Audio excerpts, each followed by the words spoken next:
Olá, amores! Vamos estudar junto? Estudaremos o livro Bem Me Quer Mais, terceiro ano, Língua Portuguesa, páginas 157 a 163. Não se esqueça de se inscrever no nosso canal. Outra leitura. Você leu no texto Florestas Vazias? Onde estão os animais? Que os animais estão desaparecendo, mas você imagina como é que eles surgiram? O povo indígena Caincanque tem um mito que explica isso. Acompanhe a leitura do professor. E aí a gente já sabe o que são mitos. Mito é histórias inventadas por alguma cultura, certo? Então, aqui no caso do texto que a gente vai ler, é uma mitologia da cultura indígena, certo? Como apareceram os animais. Depois do dilúvio, a terra ficou desabitada. Salvaram-se alguns homens da tribo dos Caincanques, mas nenhum dos animais que antes viviam pelos campos e matos. Sem o trinado, que é o canto dos passarinhos, sem o trinado dos pássaros e os gritos dos animais, o silêncio das noites era aterrador. Aterrador é uma coisa que mete medo. É muito triste a solidão dos dias. Com medo das trevas, os índios acendiam fogueiras para dormir ao seu redor. Continuamente pediu a Tupã, segundo a cultura indígena seria o nome do deus para eles, Tupã, que mandasse bichos para o mato e soltasse aves no céu. Afinal, Tupã compadeceu-se e resolveu atendê-los. Mandou então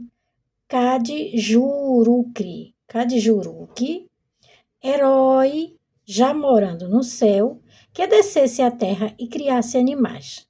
Deveria também dizer a cada um deles quais os seus modos e meios de vida, costumes, alimentos e obrigações. E aqui uma ilustração da cultura indígena e aqui o dicionário, o glossário das palavras que eu já expliquei. Aterrador, que causa muito medo, dilúvio, a grande quantidade de chuva, trinado, som do canto do passarinho. Vamos para a próxima página. Cadijurucri descia todas as noites, trabalhava e voltava ao céu à primeira luz da aurora. Com o orvalho recolhido às folhas da taioba, emudecia as cinzas e os carvões da primeira fogueira acesa pelos homens, passando o dilúvio. Usando a mistura, modelava os animais. Enquanto seus dedos davam forma aos bichos, repetiu as ordens de Tupã aos futuros moradores dos matos, campos e rios. Na primeira noite fez a onça, que é a rainha da selva. Na segunda, o guariba, que domina as altas árvores. Em seguida, gavião de penacho, o gambá, a arara, a guaiquica, o jacaré, a capivara, a pancarana, o veado e uma infinidade de aves e peixes. Seu trabalho tomou muito tempo. Ensinou a sussuarana a miar, o veado a correr e a saltar, o macaco a trepar pelos troncos e cipós, fez o tatu cavar buraco, mandou a tartaruga nadar quando estivesse no rio e a caminhar quando estivesse em terra. Ao amanhecer, o bicho criado durante a noite sumia rumo à sua morada. Certa manhã, de volta ao céu, ouviu de Tupã: basta de criar animais, céu e terra estão de tal modo cheio que eles já lutam entre si. Há caça suficiente para os homens. Não precisa voltar à terra. Cadijurucri explicou. Restam 3 carvões e um punhado de cinza. Diante disso, Tupã concedeu. E agora vamos para outra página para ver o que foi que Tupã concedeu. Na próxima noite, você criará o último animal.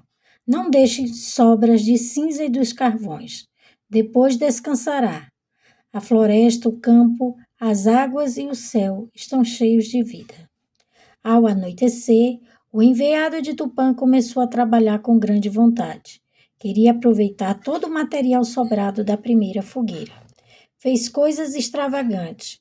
Modelou uma cauda longa e larga, um corpo grande e forte, braços robustos, unhas compridas e afiadas, e um focinho mais longo, bem mais longo que o focinho dos outros bichos.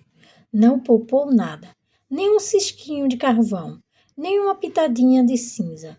O último bicho estava saindo o mais desproporcionado da criação.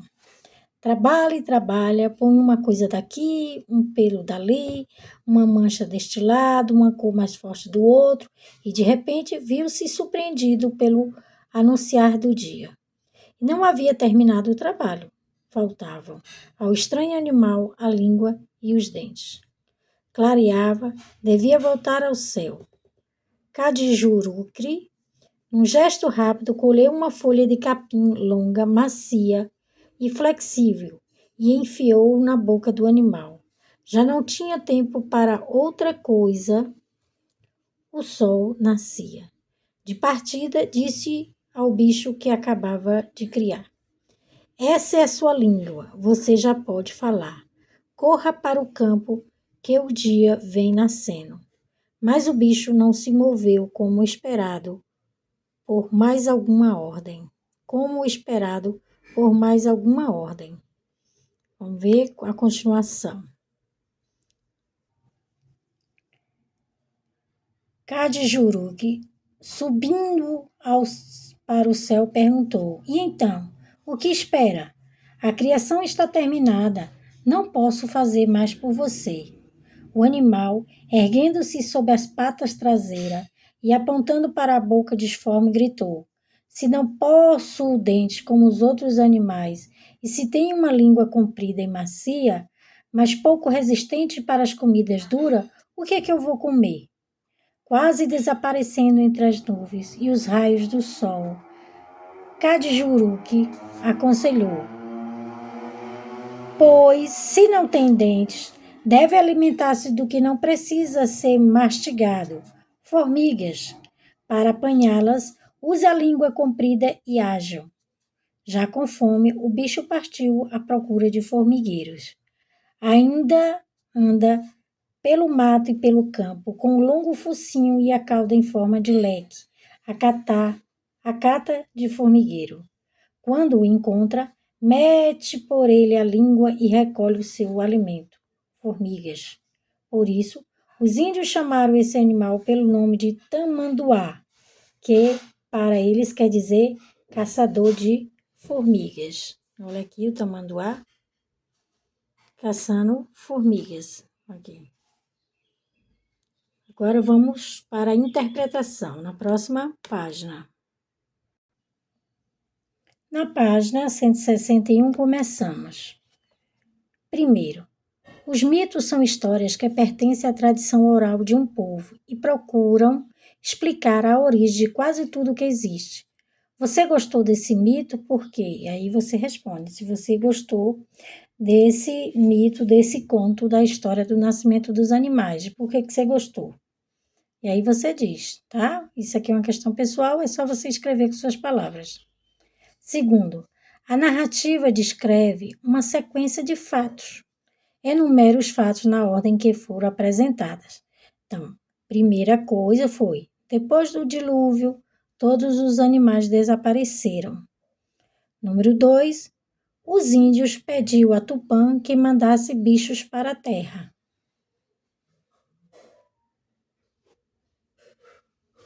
Número 2, né? Vamos procurar aqui número 3. Tupã mandou Cadijuruque, que morava no céu, descer à terra e criar animais. Número 4. Cadijuruque modelava os animais com cinza e carvão. Número 5. Depois de um tempo, Tupã mandou que criasse o último animal com que restava de cinza e carvão. Número 6. Cadijuruque, Modelou um animal grande com um focinho bem longo. Número 7. Fez com capim uma língua comprida e não teve tempo de fazer os dentes. Número 8. Por isso o animal come formigas que não precisam ser mastigadas. Número 9. Os índios o chamaram de tamanduá, que quer dizer caçador de formigas. Então, estamos aqui elencando a sequência dos fatos narrados, tá? O que aconteceu primeiro? Terceiro, marque com X nas falas que aparecem no texto de quem são essas falas. Então, a gente viu algumas falas que vocês viram. Deixa eu lembrar aqui, ó. Tem sempre assim quando eu tô falando, tá vendo? Vocês voltam assim no X. Isso aqui são as chamadas falas. Então, de quem eram essas falas? Uma hora era de Tupã, outra hora era de Cadijuruque e outra hora Tamanduá, certo? Essas falas é disso, porque tem hora que o Tamanduá fala, certo? E aí você marca em todas elas, você dá uma voltinha no vídeo e você vê ali, quando eu estou lendo, tem uns que são marcados com X, exatamente são as falas. Quarto, agora é sua vez de criar uma narrativa para explicar a origem de algo que existe na natureza. Faça essa atividade com um colega. Lembre-se de escrever quando e onde a história acontece, detalhar os acontecimentos e marcar a fala dos personagens. E aqui é uma questão mesmo pessoal, cada um tem que escrever a sua história. Por exemplo, invente uma história da criação da água, tá? Ou então a origem das estrelas. E aí vale a sua criatividade de você inventar uma história e tem que ter na história, né, os acontecimentos, o título e marcar a fala dos personagens, tá? O que vale aqui nessa questão é a sua criatividade, tá bom? Você pode inventar, por exemplo, a criação do rio, algum fato na natureza, né? A questão do clima, a criação da neve, o fogo, a criação do fogo. Você pode inventar qualquer mitologia, certo? O que vale é você criar a sua história. Vamos para a próxima página. Nessa página, iremos fazer o estudo da língua. O que são adjetivos? Adjetivos são qualidades que se dá aos substantivos, tá? Adjetivos são qualidades. Primeiro, releia estes trechos do texto. Como apareceram os animais? Aqui, ó. Faltavam ao estranho animal a língua e os dentes. Então, qual é a qualidade do animal que ele fala aqui? Estranho. Como era o animal? Estranho.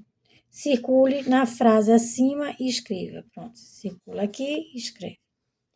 Cadijuruque, num gesto rápido, colheu uma folha de capim longa, macia e flexível. Como era a folha de capim? Era longa, macia e flexível. E enfiou-a na boca do animal.